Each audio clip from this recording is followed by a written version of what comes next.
welcome back to another video. Magnum West here, and today we'll be taking a look at the McFarlane Toys DC Multiverse Collector's Edition Captain Cold. And I believe this guy just got announced like a month or two ago. I don't know I don't remember the time frame exactly, but I know it wasn't that long ago. And I happened to run into this guy. This and Power Girl were the only ones that I was really looking forward to in that wave. I saw Power Girl, wasn't too pleased with it, so I only picked up Captain Cold. But yeah, I really wanted to bring this video. I know I had a couple other videos planned, but I wanted to bring this one front and center because there's some things I want to discuss regarding this figure and other figures coming out. But without further ado, let's get into it. Alright, and real quick, let me zoom in here for you guys. We'll take a look at the accessories in the box. So if you can tell, he comes with additional faceplates. So he has one where he's like smirking but not like full on, and then he's got a serious look, and then he's got the one that he comes with. And man, these face sculpts are amazing. I really like what McFarlane is doing with these new accessories. I think this is the way to go personally. Then when he has like some grippers, like some grip hands for his pistol, his ice pistol, and then I mean you could use other weapons as well. And then he has some nice like splayed out, almost like grabby hands. And then he does come with his signature like ice blaster. And then I guess we'll see right now once we pull the figure out of the box if you can holster it in there. And then on him he comes with some fist hands. And then obviously, as you can tell, he has the little McFarlane stand there in the back. But yeah, overall I think it's a pretty good suite of accessories, but let's get them out of here.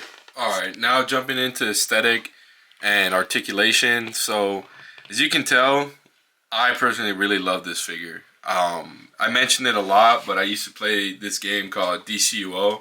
Turn on this other light.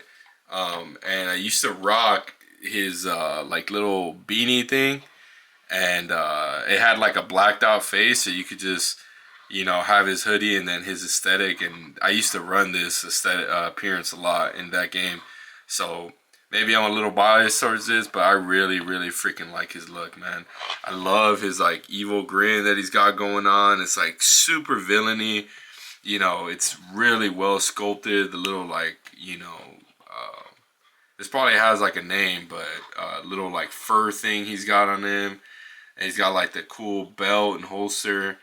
And then he's got the nice white boots. And the coloring's really good. It's a nice, it's not like a true blue. I would say it's almost like has a little bit of a purple tone to it.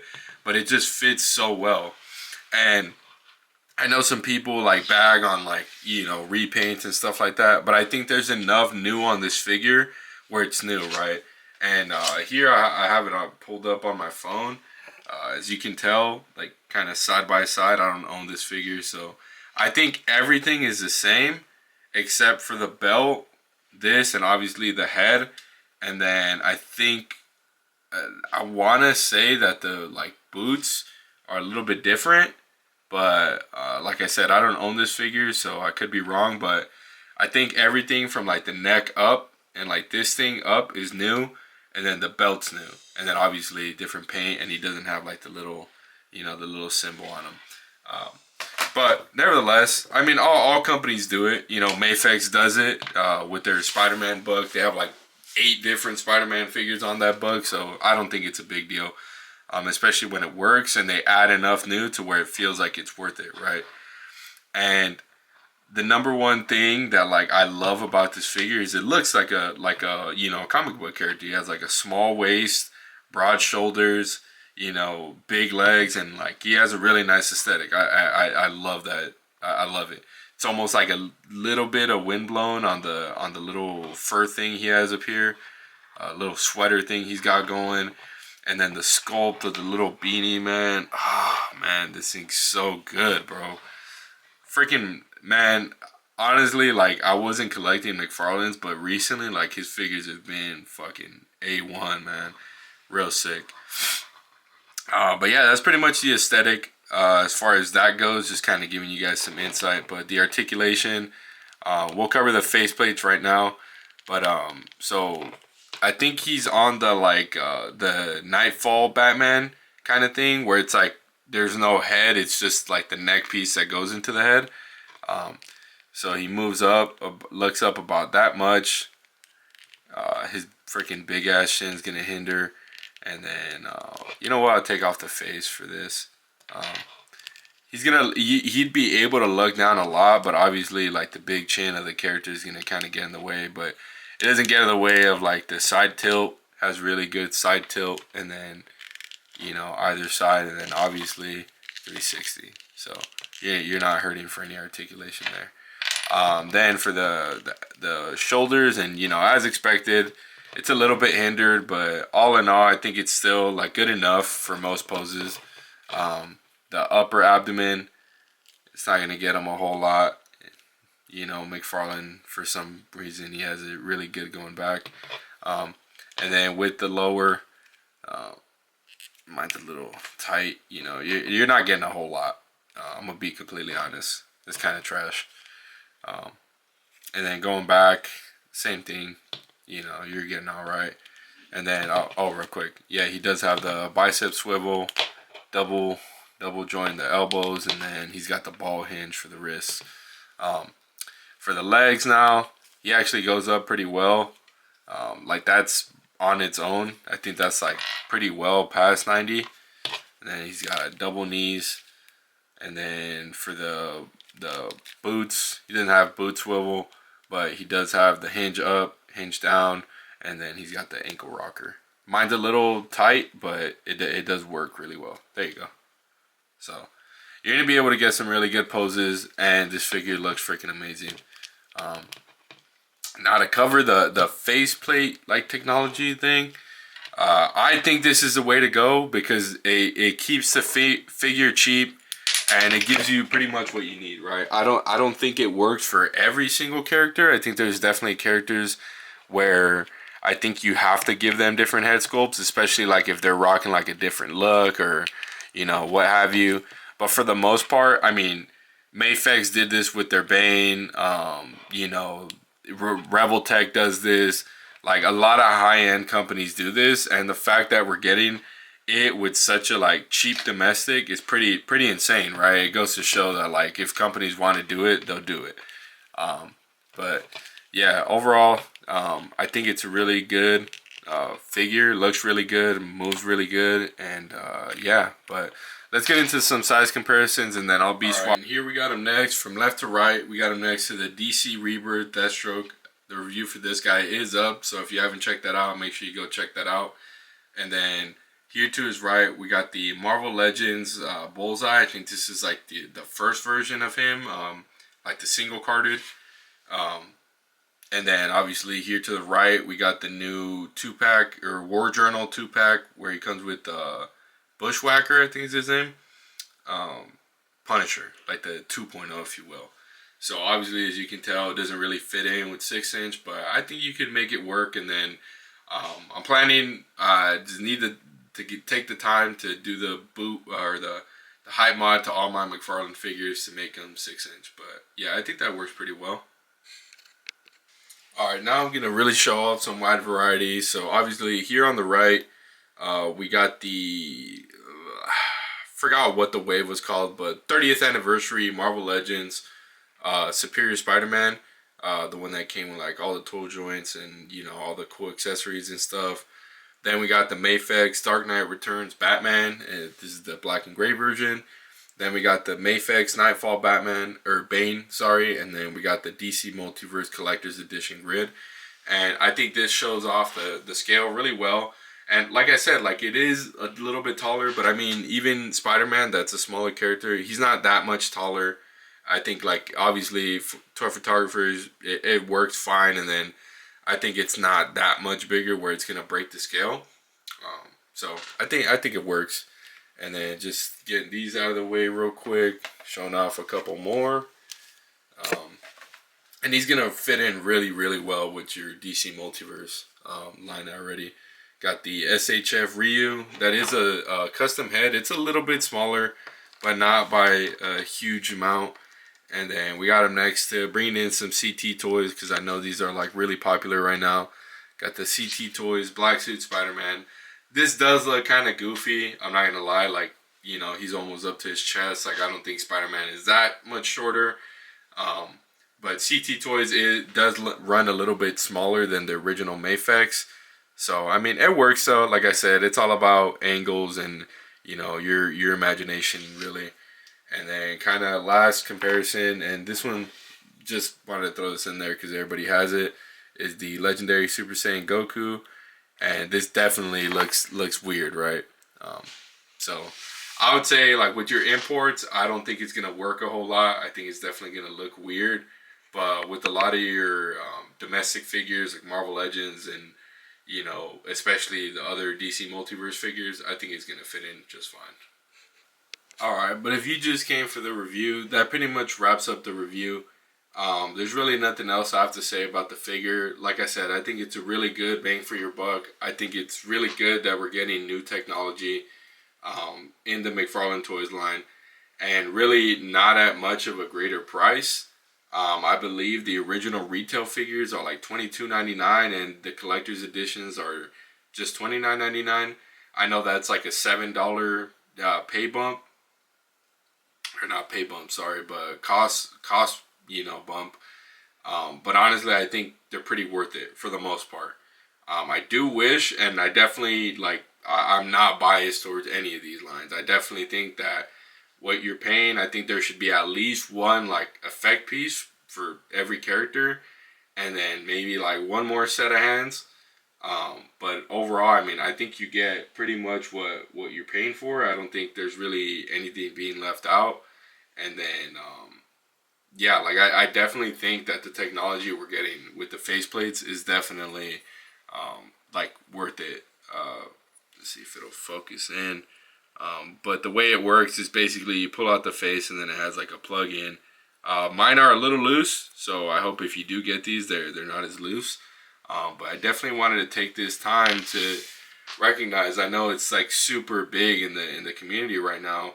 The new Spider-Man that's coming out, the like Maximum series Spider-Man, and I just wanted to say, like, I think the price that they're asking for that is alleged, right? $60, I think is completely ridiculous. I think $60 for that. Let's be honest here. You're getting a good amount of accessories. I'm not saying by any means by that's wrong, right? But we're not getting a whole lot of new engineering. Like, I think the only thing on that Spider-Man that is brand new, besides obviously the accessories and stuff, but as far as like the engineering in the figure, which I think that's what costs a lot, is the headpiece, which is like the neck articulation with the head articulation. But we got that with the Iron Man. The Mark 20 Iron Man, I believe it was, from the She-Hulk wave or the retro Iron Man wave. So they already have the technology. So I really don't understand why they're kind of gatekeeping a brand new Spider-Man with brand new technology behind, if we're going with the alleged price, behind a $60 to $50, you know, wall basically. And for me, 100%. If it's not $40 or below, I'm not buying it. That's just ridiculous. I have like 2 Mafex Spider-Mans already. One of them being the CT toys. No, sorry. I do have 2 Mafex Spider-Man and the CT toys. And I do have the original CT toys, like the original classic suit Spider-Man also. And I definitely think, like, if you're going to spend that much, I think you might as well just get the CT Toy Spider-Man, which 100% has much better articulation, much better engineering. And then, I mean, I guess the aesthetic, but I definitely don't think that it's worth the price. I don't think $60 is worth the price for a, you know, McFarlane-esque Spider-Man in a Marvel Legends body. It's still Marvel Legends, like, I forgot his name. One sec. I'm going to cut real quick. I found his page. So his name is World Class Bullshitters. And the video I watched is called They Want $60 for Ollie's Junk. I believe he's like from Canada or Australia or something. And, you know, he brings up a lot of good points. I would ask you guys to go check out his video. And, you know, by chance, if you're watching this video, what's going on, man? But definitely, he brings up a really good point that it's still Marvel Legends at the end of the day. It's not a Mayfix. You're not paying $60 for a Mayfix through Hasbro. You're paying for Marvel Legends with slightly better articulation, and all those accessories. Which, to be completely honest, I think like 60% of those accessories I would never touch, even if I bought the figure. I'm not buying the figure for, like weird random parts from the comic books that like I've never noticed. If I buy a Spider-Man figure, I wanted to hit a lot of boxes. You know what I mean? I definitely think it fits a lot of boxes. I'm not saying it's a bad figure. I'm just saying for what you're paying for, I think a lot of it is junk. I think the hands were, and I'm gonna pull it up as I speak, but I think the hands, okay, now pardon the cuts, but it's the Maximum Series Spider-Man, and I think the hands where he doesn't have the gloves,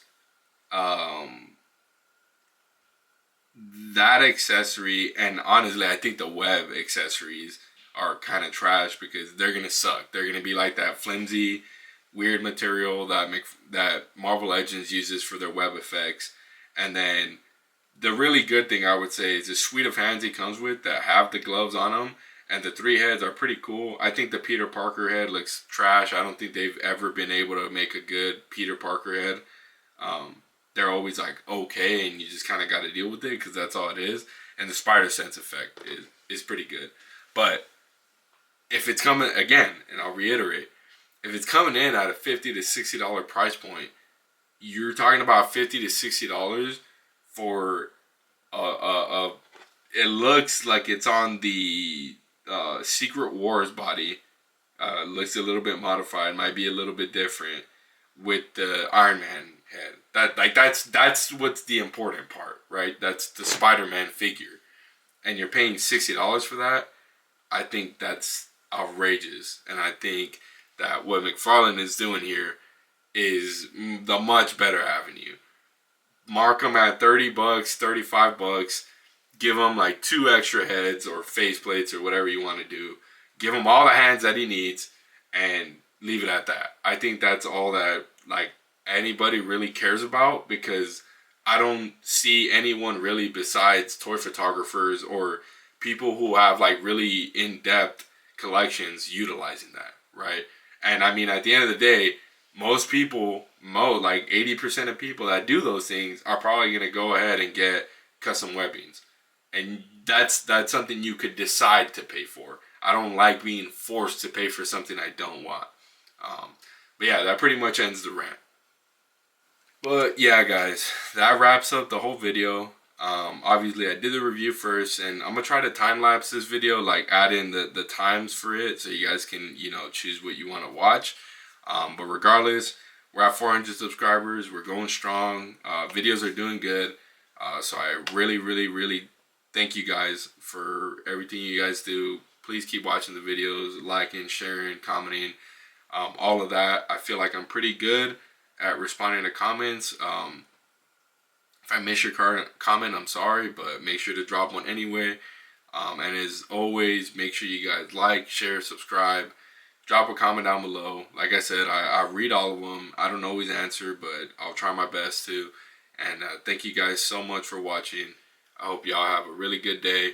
And I behoove you guys to listen to what I said regarding this figure, this collector's edition versus the Marvel Legends Maximum Series, as I really like, I don't want to say like, it's figures at the end of the day, right? But I think people should be getting their money's worth, and as collectors, we need to keep each other accountable and kind of do our part and not giving companies what they want, because that's how we lead down crazy paths. It starts off at $50. Next thing you know, you're going to be paying $40 for a regular Marvel Legends, because they're going to be like, oh, well, you guys paid $60 for this one, so we'll charge $40 now for the regular ones. But without further ado, again, I don't want to keep running my mouth. Thank you guys for watching. Hope you all have a great day. Thank you very much.